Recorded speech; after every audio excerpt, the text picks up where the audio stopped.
Hello everyone, and welcome to another Art of War video. Today we are talking about the chapter-approved tournament companion. If you're not familiar with what this document is, this is the kind of like addendums that go for tournament play to go along with the new mission set that we just got, the new chapter-approved mission set, including the brand new challenger cards. It's exciting. This is where we usually see some tweaks to secondary cards. We get to see the terrain layouts, which is really exciting, and what the mission chart is. So always exciting to get. It gives you a great idea of what you're going to see going into any kind of tournament. Yeah, a lot of times there's a bunch of different ways to play 40k, so sometimes there's some creative and inventive additional rules that come in the pack that maybe aren't best designed for tournament play, and this is where you find out what actually is going to be used in tournaments. It's like a very unassuming but very important document. 100%. If this is your first time joining us, we are Art of War 40k. We are a competitive 40k YouTube channel. Here on YouTube, for free, you can find all kinds of cool stuff. We do a battle report every week. We do reviews like this when stuff comes out. We do Codex reviews.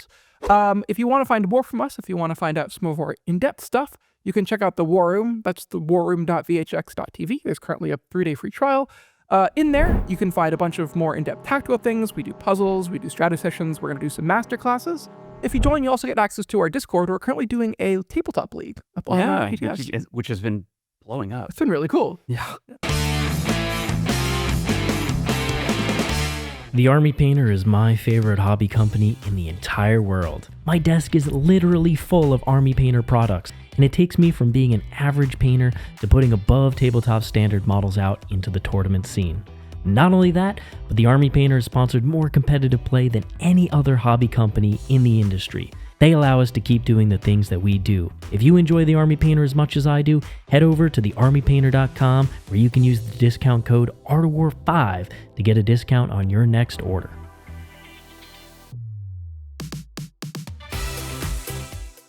All right, I want to go ahead and jump into the chapter-approved tournament companion.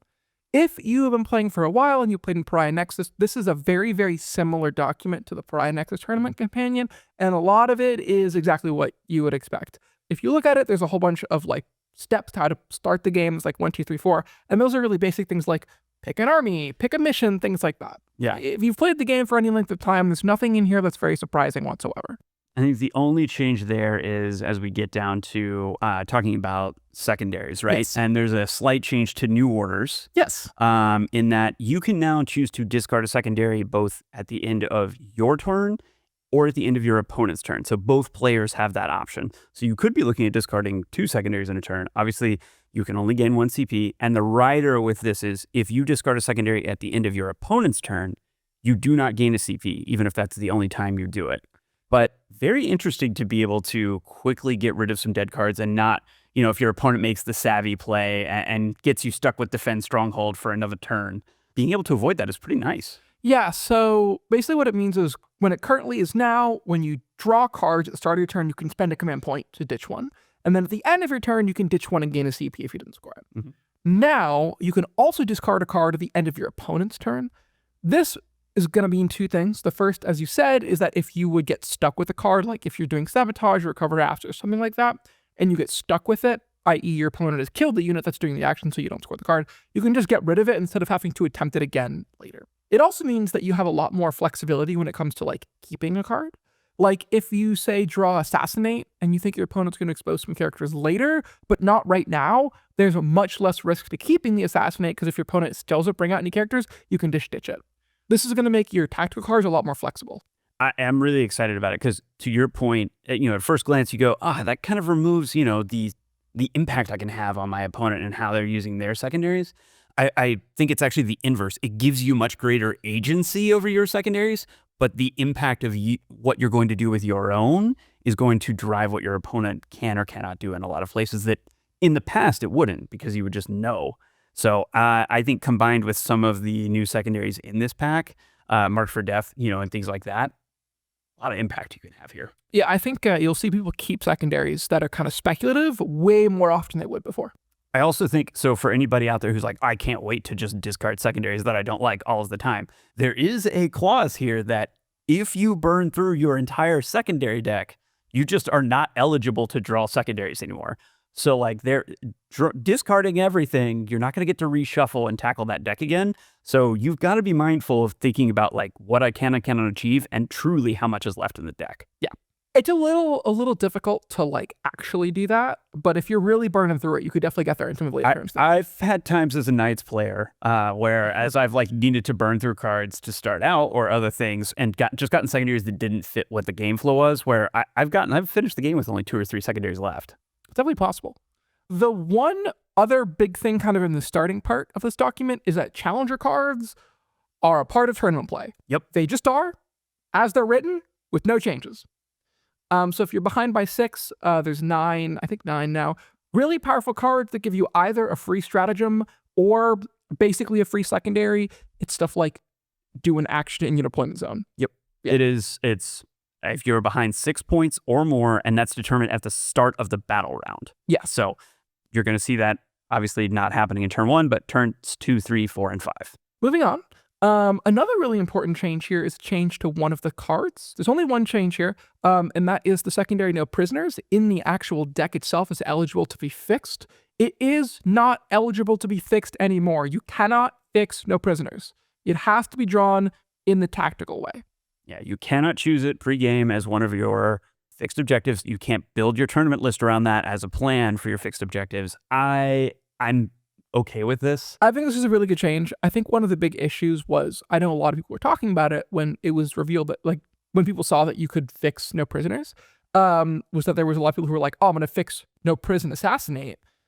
And that's just my game plan, right? I only need to kill you. And it, like GSC or any character heavy attached army, Eldar, your sisters, you're just going, cool. And I think I like this change because I don't love going backwards to the old design of just, well, I'll just not only try to table you, but somehow that also leads to me winning on points. I really like the split that they've been introducing where points and killing are like related, but pretty separate. That's in the challenger cards to our previous discussion. I think that shows very well where the strat may help you kill something, but you've got a choice between that or victory points. Yeah. I think with challenger cards, I just do wish that the amount that you were behind was a little deeper. Being behind by 6, in my opinion, is not like a substantive amount that you're behind by. That's like you took a turn off because you're going second and you get bottom turn primary. I'm really curious to see as we get more reps in how it looks, because I do imagine that you can see it constantly flipping where you're in. And I like that mindset of both players could be able to quickly get to leverage it one turn from the next, but it'll be really, really interesting. And there is the other clarification there on total points that you can score.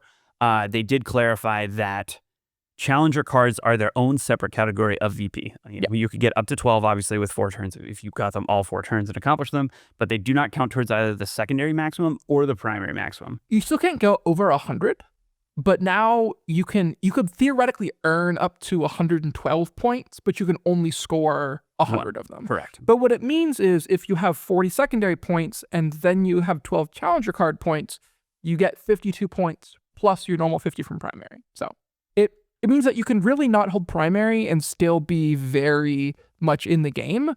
And I think that's really, I like that as a design choice of giving, because it's meant to be a catch-up mechanic. It's going to give that second player, the option of leaning one direction or the other potentially between primary and secondary, and what is their path to victory based on how their opponent is playing. So I do like that clarification because I was wondering myself. It does also help fix some of the man, I'm just getting hosed by the card deck draws this game. Because every now and then it happens where you're just like, turn 1, assassinate, march for death. Okay. My opponent's hiding behind a wall. Yep. So the next thing we have in here is the missions. And they're much leaner than before. So usually what happens in Leviathan and Pariah Nexus was you'd have half of the, I'm going to say good missions, but with really heavy air quotes there. I just mean that the standard missions where there's not too much deviation from take and hold being there. In here, there's no unexploded ordnance or anything like that.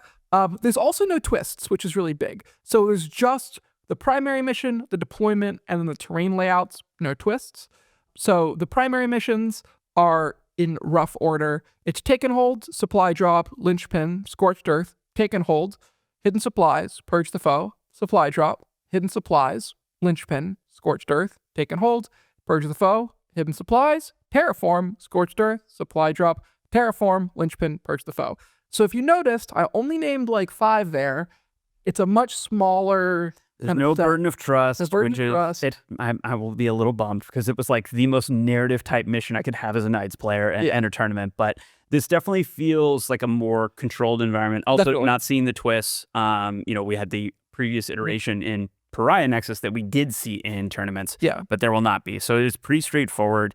And I think the other interesting part is while most folks were not playing Dawn of War, the mission pack now really reflects that because there's only 2 missions that have even the Dawn of War deployment as an option. Yeah, there's 4 tipping points, 4 hammer and anvils, 4 search and destroys, 4 crucibles, and then 2 sweepings, 2 Dawn of Wars.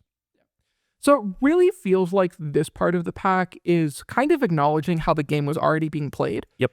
Because I know that when we would like set up our tables, right, there's like, I don't know, 15, 16 missions, we would continuously play the same 4 or 5 because those were the like normal ones, and we didn't want like the weird variance missions where it made things kind of out of skew. So there's a lot more emphasis on those. And again, this is a document for tournament play, so if you're playing in your garage with your friends, feel free to play with whatever and use the twist and stuff like that. So the last part of this document that's relevant is the terrain layouts. So these are very, very similar to the ones that we found in Pariah Nexus. The first 6 are, as far as I can tell, identical. I didn't see any changes. And then 7 and 8 are both different, which I think was good because 7 and 8 were kind of the 2 that were like the most wacky. They were the 2 densest of the boards. And jury's out for number 8, but 7 definitely became less dense. I like 7 with that change of, so basically you're forward most on your left side of your deployment zone, if you're thinking as the player, terrain piece. In Pariah, it was on that board edge. It is now moved inwards towards the center. About 3 inches. Creating a shooting lane, whereas before, like the wall didn't cover it, but there was still terrain there, obscuring line of sight. You're now going to have open line of sight, which is going to create some interesting challenges as you're trying to stage and move throughout. And particularly, I think the ritual on this layout before was always frustrating in a way because it was not interactable a lot of the time. And now that's not going to be the case. Yeah, 7 had this big issue where like one of your corners was just like invincible because you just couldn't shoot into it. Yep. And that's much less the case now. There's now like a broad angle that you actually have to hide from. 8 is weird. So the outer line pieces of 8 are the same. But before there was this kind of tetrad where there are these 4 of the small pieces in the center. Those are now 2 parallel lines in the same spot, but it's much more reflective of old 7. I full on. It almost is old 7 to me as far as how I anticipate games going. I'm very intrigued because I'm one of the few people I liked 8 because it really forced some very odd lines of sight where you could be frighteningly close, but not able to leverage a shooting. And I think while that can still happen here, it just feels like there are not as many possible lines of sight. Yeah. It feels very draw-ish to me. I think this board is somehow a more extreme version of old 7. We called 7 the trench map. This is still the same trench map in that there's this like wall down the center that if you cross, you're in extreme danger. And if you don't cross, you basically are not getting shot, right? Like melee armies still love this map because they just don't ever get shot. And now you have these like perfectly designed shooting protection zones like right on your enemy's doorstep. We'll see. I haven't played any games with this. No. Very curious. Yeah, I think I like the change they made to 7. It feels much more natural. 8, we'll see. I'm going to be really curious to see the mission statistics on it, but I think you're correct. It feels very World War I-esque, which, hey, if you've got a guard tank army, go for it. Yeah, be fun. So the last thing that's actually in this document, aside from just like an afterword and stuff like that, is an official base size guide, which is a really nice quality of life thing. For most units, it's pretty obvious what bases come with it, because it's what comes in the kit. But every now and then you do get a unit where the base size has changed over additions if the unit gets upgraded or something like that. Like I know like a lot of LR models got new base sizes from Necrons, things like that. And just having it all in one place where Games Workshop is like, these are the base sizes, put them on these, is really nice. Yeah, I think this is going to be great. I know there have been a lot of tournaments that have had to try to create a pamphlet here to guide themselves because some people, there's a perception that you can model for advantage by bringing the older ones. Personally, I think anybody, that painted their old metal Necron warriors or Eldar aspect warriors and you want to bring them out, more power to you, just rebase them. But this is great because it's just there's no questions now. And it's an easy, always available document. Yes. Especially with like the rise of 3D printing, like base extender rings or just like, you can buy like 150 bases on Amazon for like $8. Just take some blue tack, take your old model, just put it on there and call it a day. That is going to wrap up the chapter approved tournament companion. Hope you guys enjoyed this. Remember to like and subscribe if you did, and then also check out the War Room with the warroom.vhx.tv. Have a great day, and we'll see you guys around.